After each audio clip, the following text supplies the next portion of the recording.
Effie, my mother-in-law, told me that if I didn't go on the trip she planned, I wouldn't be considered part of the family anymore because I married her son, Cody. She wanted Cody to agree with her. I stopped Cody from saying anything and agreed to go on the trip to avoid conflict. Effie said marrying someone like me, who she thought was inexperienced, was a hassle. She warned that if I didn't come, she would consider divorcing Cody and would teach me things her way. I was fed up with her rude comments. Little did I know, this trip would be the last one with my in-laws. My name is Liliana, and I'm 32 years old. I own a small app development company, which I really enjoy. My husband, Cody, is 37, and he works at a bank. We both love our jobs and often talk about them for hours. Cody understands and supports my work, and we share household chores. Even though we've been married for 4 years, we don't have children yet because we're focused on our careers. But we both like kids and hope to have some in the future. My family owns an auto parts factory that my dad started, and now my brother runs it. They've been very supportive of my dream to start my own company, even though our businesses are different. I often seek advice from my dad and brother, who are also business owners. They've always been there for me, so my family is a big support in my life. Cody's family owns a small factory, and since he was their only child, they expected him to take over one day. But Cody had different plans. The factory wasn't doing well, and his dad, Andy, was thinking about closing it down. Running a small factory is tough these days. When Cody was young, he often overheard his dad talking to bankers on the phone. He even met a friendly banker during a visit to the factory and started going to the bank with his dad just to see him. That's how he got interested in banking. Cody worked hard to make his dream of becoming a banker come true, and now he works at a big bank. Even though everything might seem okay between Cody and me, our marriage isn't going well. Cody's mom, Effie, doesn't think highly of my job. I can work from home sometimes because my job allows it, but Effie sees it as a pointless job and doesn't understand it at all. I get it. It's hard for our parents' generation to understand jobs like mine. Even though my job isn't physically demanding, it's still tiring. I always adjust my work schedule around Cody's family's plans so I don't bother them. I don't expect them to get it, but it's frustrating when they think working from home is easy just because my schedule is flexible. Effie disapproves of other things about us too. When we got married, we built our own house between our parents' homes. It takes less than 30 minutes to get to either house. We both work and manage our money separately. We like having our own space and privacy, even as a couple. We each contribute a set amount of money for household expenses every month and save the rest for our future. But Effie doesn't like this lifestyle either. She thinks it's wrong for a couple to keep things private. According to her, family members shouldn't have secrets, and she doesn't think we're a real family because of it. Effie seems to have a problem with me, probably because she really likes her son Cody, and I'm just in her way. Whenever we see each other, she makes mean comments about us not having kids yet. It's a sensitive topic for me, and I'd rather not talk about it. Normally, people avoid bringing up things like that, but Effie keeps mentioning it every time we meet. So, to avoid upsetting Cody, I've been staying late at work on purpose to miss seeing her. Effie has done other surprising things too, but one thing she did really upset me. It was on the day of my best friend's wedding.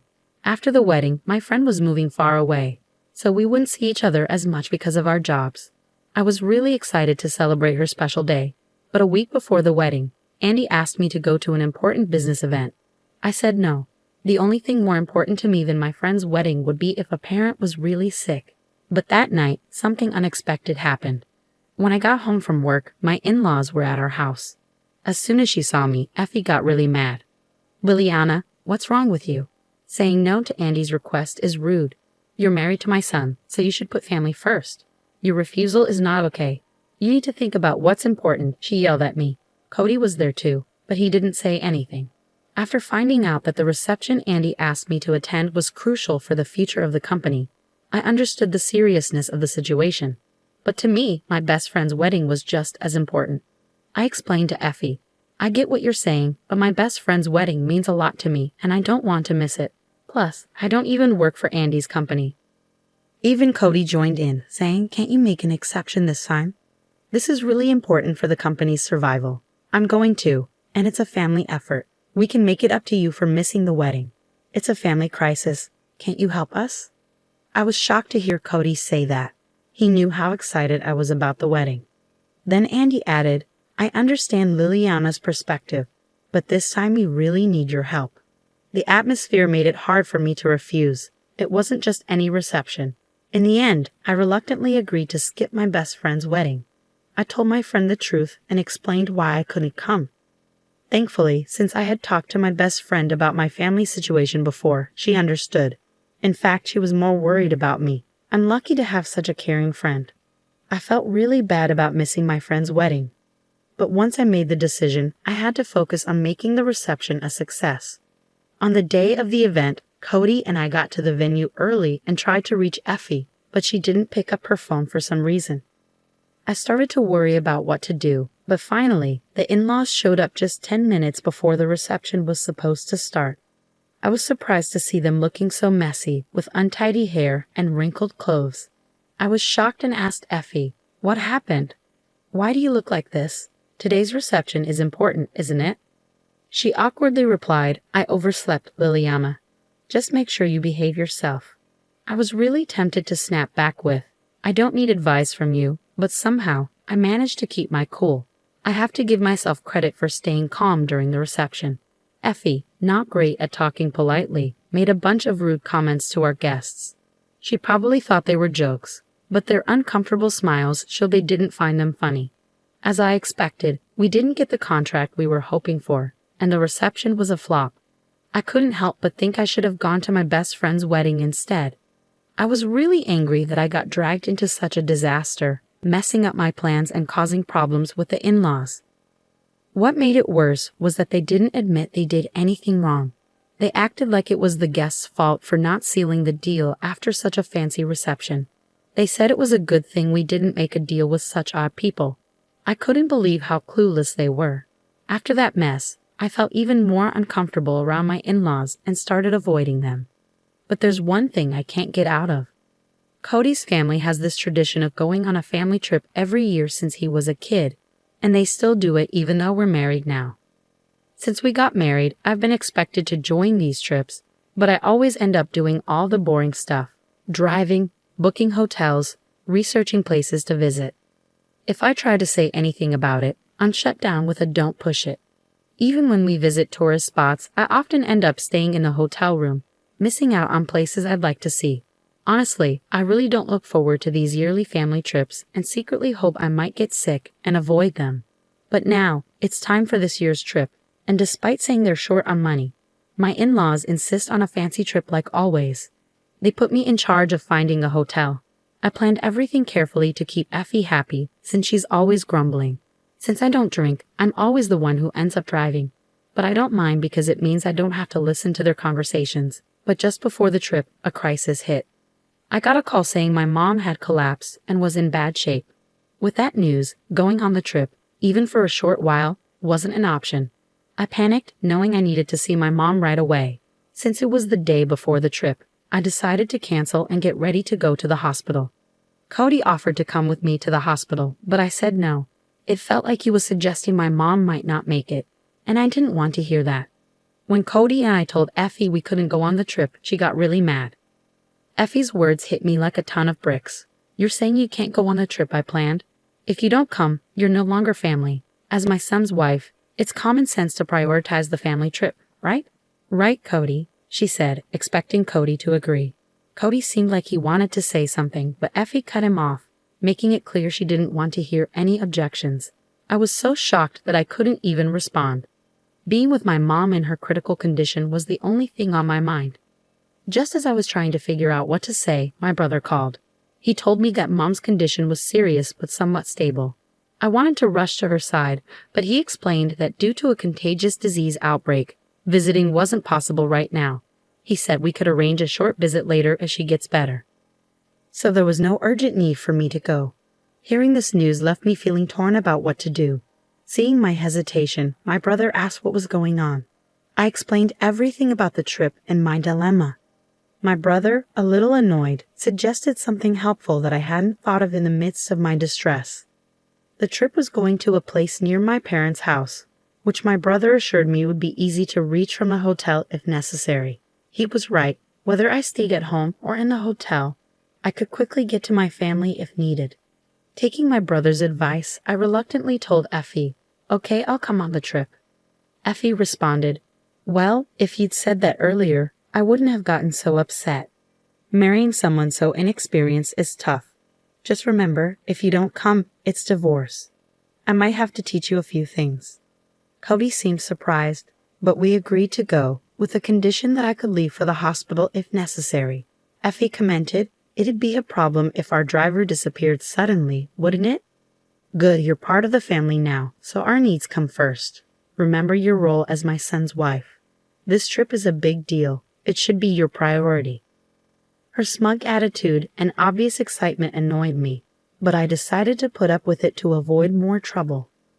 On the day of the trip, I was so worried about my mom that I couldn't stop checking my phone.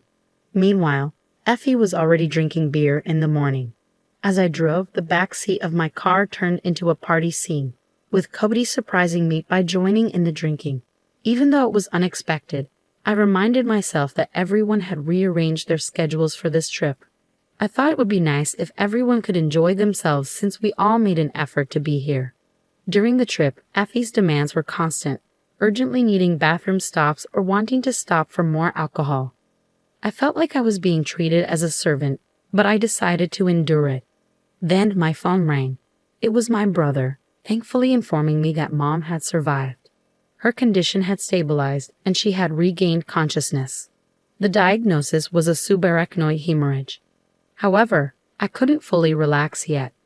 There were worries about potential aftereffects. It was comforting to have my brother keeping me updated as I was feeling anxious. When I shared the news of Mom's recovery with my in-laws, Effie dismissed it, saying, "If she's better, there's no need to bother us with such news. You're making a big deal out of nothing." Andy agreed, saying, "Exactly. Let's not spoil our trip with such grim news. We're here to have fun." I was disgusted that Andy shared Effie's view and didn't want to think of these people as my family. During the trip, they made a lot of noise in the hotel, drinking and partying, which was embarrassing. This incident deepened my distrust of my in-laws. Thankfully, Mom's condition remained stable, and there was no need to rush to the hospital, allowing us to finish the trip and return home. I felt relieved. While I was doing laundry at home, Effie showed up unexpectedly. She asked to use our dryer because they didn't have one. I was annoyed and told her, "There's a laundromat with dryers. I have my own laundry to do, and I'm using it right now, so it's not possible." But she insisted, saying, "You're always so stingy.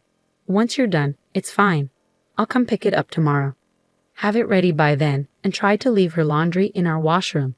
Cody stepped in, saying, "Liliana is tired and has work tomorrow. It's not possible for her to help with the laundry. Let's go to a laundromat." Effie got angry, feeling like her son was taking my side. She left in a hurry, leaving the laundry behind and hurling insults as she slammed the door. Looking back, maybe if things had been different that day, the outcome might have changed. Later, Effie returned and said something unexpected. She told me, "During the trip, I noticed something, Liliana. You seem unaware of being married to Cody. We might face similar situations in the future. Since we couldn't talk about it, I've decided that Liliana should make a decision." Then she placed a family contract and divorce papers on the table. I was speechless. What on earth was a family contract? It seemed ridiculous and confirmed my belief that she couldn't have a normal conversation. But Cody surprised me with his response. He said, "I have something to say. If you keep forcing your opinions on us, I'll cut ties. I can't deal with this anymore. What do you think, Liliana? You're not a servant or housekeeper. You're not the one who's mistaken about your position." Effie was stunned. Up until now, Cody rarely spoke up against her. It wasn't because he agreed with her, but because he wanted to avoid conflict. After Cody spoke, Effie's anger turned towards me.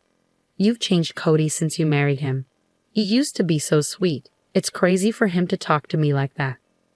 "You must have brainwashed him. Turn him back into the old Cody," she accused, confronting me. She believed I had manipulated Cody into defying her. Then, Cody defended me even more. "You're the one doing the brainwashing here. You always fly off the handle without listening to anyone's opinions. Honestly, you're a toxic parent. You never let me live my own life after I got married. Instead of calming down, you're attacking Liliana. Enough is enough. I'm not going to divorce, and if you have a problem, you should stay out of our lives." he firmly stated. Effie turned to Andy, who was there, and burst into tears.